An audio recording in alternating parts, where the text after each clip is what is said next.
Hello, fellow DR650 enthusiasts. Yeah, that's what we got right here. I just recently finished a few improvements, and it occurred to me I've changed about every part on this whole bike. So why not do a run through of everything I've done? And in case some of these things are on your shopping list, maybe I can shed a little insight on it for you. So yeah, why don't we get started and see what we got here? So let's just start and run right across the top of the bike and see what we got here. Front to back, Yamaha YZ450 fender. About 30 bucks way back when I bought it. Bolts right on except for the back two holes. I think I might have had to drill those, but then also added a couple of washers so the fender tilted a little bit more like that to clear everything. Looks way better than the factory one. And then screens for bike windscreen. I gapped it up under here a little bit, as you can see, lets a little bit of air under it so it's not all turbulent on you. Cut it down to fit me. Great. I like them bolting right onto this headlight bucket rather than a bunch of more arms and bracing and stuff all over there. So that worked out good. And then, of course, you want a big tank if you live out in the Tules like me. This 5-gallon tank goes like 240 miles or something like that, and that's great. I have also a Sargent seat, which is wonderful, absolutely wonderful. I've had it since Sargent first started making these seats, and just absolutely, it's great.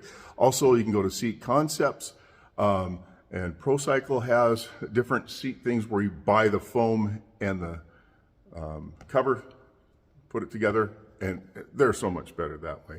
So do that. And then a little homemade rack that I put on here. I did the tail tidy kit. That really cleans up the back of this bike. Look at that. You know, it's sweet. And the DR650 taillight, that tightens everything up back here, and yeah, well worth doing. And also you'll see I got little LED turn signals front and back. Takes those great big old things off of there that these come with, and that's a good thing. So there's our top level. And also, you might have seen, I got these double take mirrors. Oh my God, do I like them. They're so easy to adjust and get them right where you want them. And they are steady on the highway. They don't vibrate and buzz around. No, they are locked in.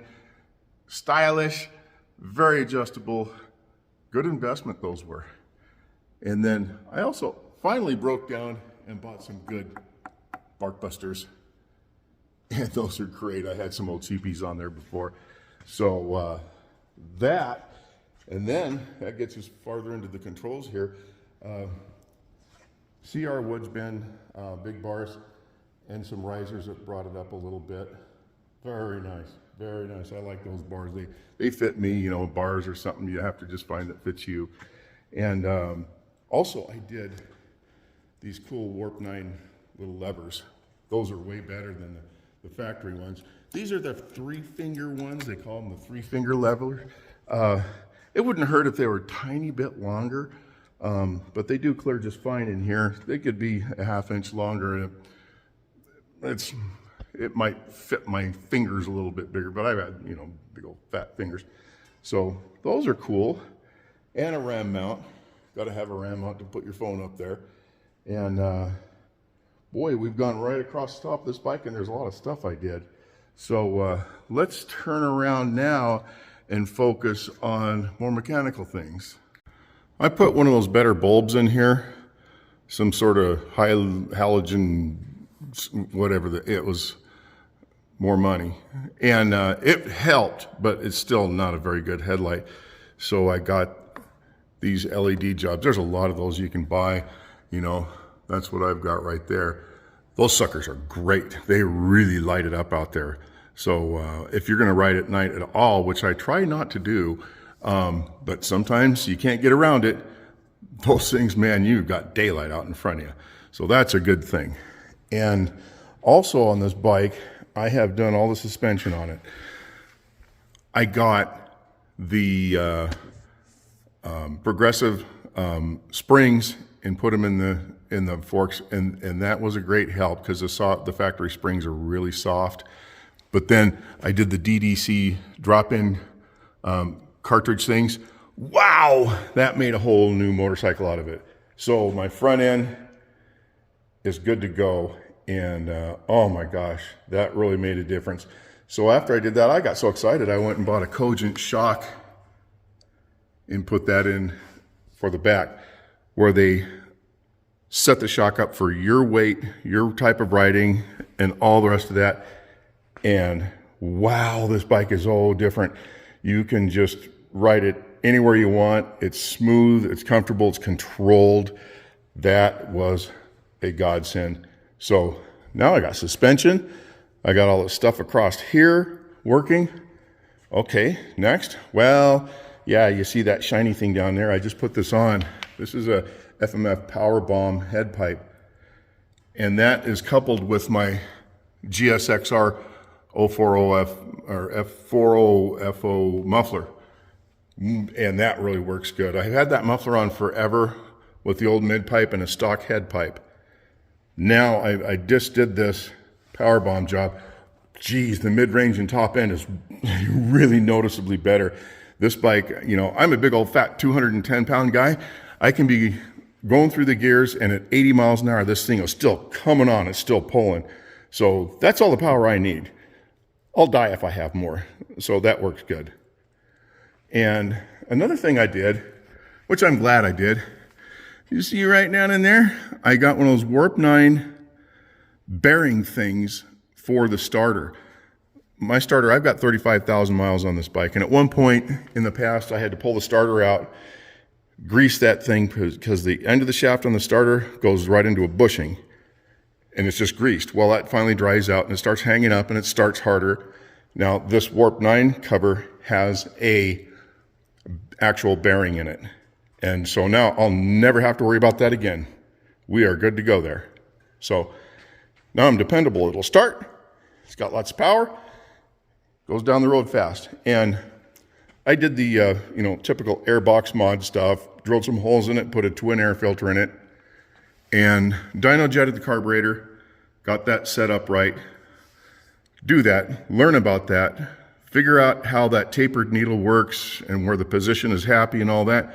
Your bike will be happy, you will be happy, it will be more powerful, and you will still be really efficient. I'll get over 55 miles a gallon with this thing if I'm not out there just throttling it all the time. So there's your little system. I didn't have to go into the engine. You know, I could at some point put a higher compression piston in here and all that, but it makes all the power I need now, and the thing just, I can't wear it out. It will not wear out, so I'm good there. I did one of these plastic skid plates. I like it. I had one of those aluminum ones on there before. It was old and banged up and, you know, looked kind of crappy. The plastic one is lighter. It looks nice. And it'll do everything I need. I'm not running over a bunch of big rock piles and stuff with this bike, so that's fine. And then also down here, I got from ProCycle these lowered foot pegs. They're larger than stock. They're lower and set back a little bit or something. And that fits, I have a 34-inch inseam. This makes the bike fit me really good now. And so that's, depending on who you are and how you fit on the bike, those could be a really good thing for you. So think about that too. And okay, exhaust, motor, dependable, power, protection, suspension. What the heck else? You know, I'm just running out of stuff to buy for this bike, which is sad because I like calling ProCycle and spending money. Oh, I also did this, a remote choke deal. And it eliminated one more damn cable that's just all in the shit. And now I just reach down here, little tug on it, fire it up when it's warm, click, there, it's out of my way and done. So that was a good thing. Oh, and my old chain guard thing was getting nasty, and I bought one of these gooder ones. And that's one of these things, that will last for the life of the bike. I won't have to ever think about that again. So that was good too. And a bigger brake disc. Oh, let's talk about brakes. You see this? I bought these steel braided lines, front and rear.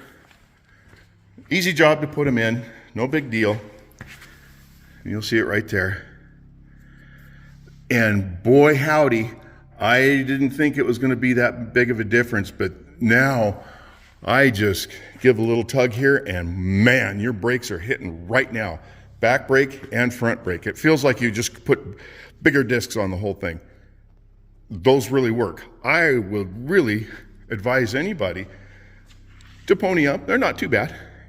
And get some of those.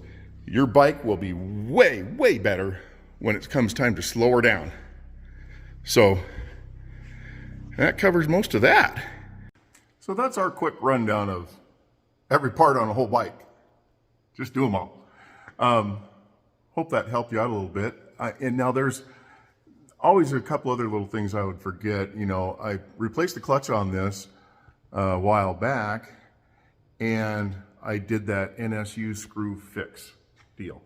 My bike had 30,000 miles on it at that point, and the screw wasn't completely loose, but it wasn't very tight, you know. So I pulled it out of there and cleaned it all up, Loctited it, put it back in, so I don't have to worry about that again. So that's one other thing I've done. But other than that, you know, all I have to do with this thing is change oil, put tires on it, and ride it. You know, everything's analog. The whole bike works just the way your mind thinks it should work, and there's no mysteries in it. It's just cables and pistons and basic stuff. So all I do is ride it, and you know, the thing's just always sitting there for me. I come out, fire it up, ride around up in the mountains, come back, hose it off, dry it off, leave it right here in the shop.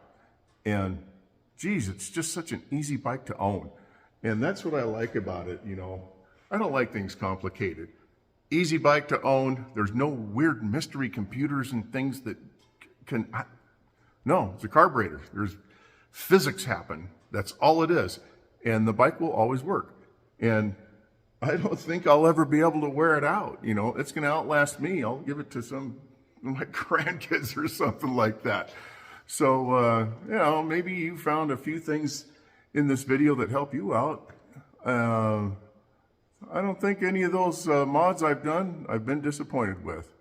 So that's a good thing about these bikes. It's, you know, they're not expensive to work on, and there's every part in the world you want to buy for them. And so you can just plunk along one thing at a time and just kind of make the bike yours. That's what I've done for a long time now.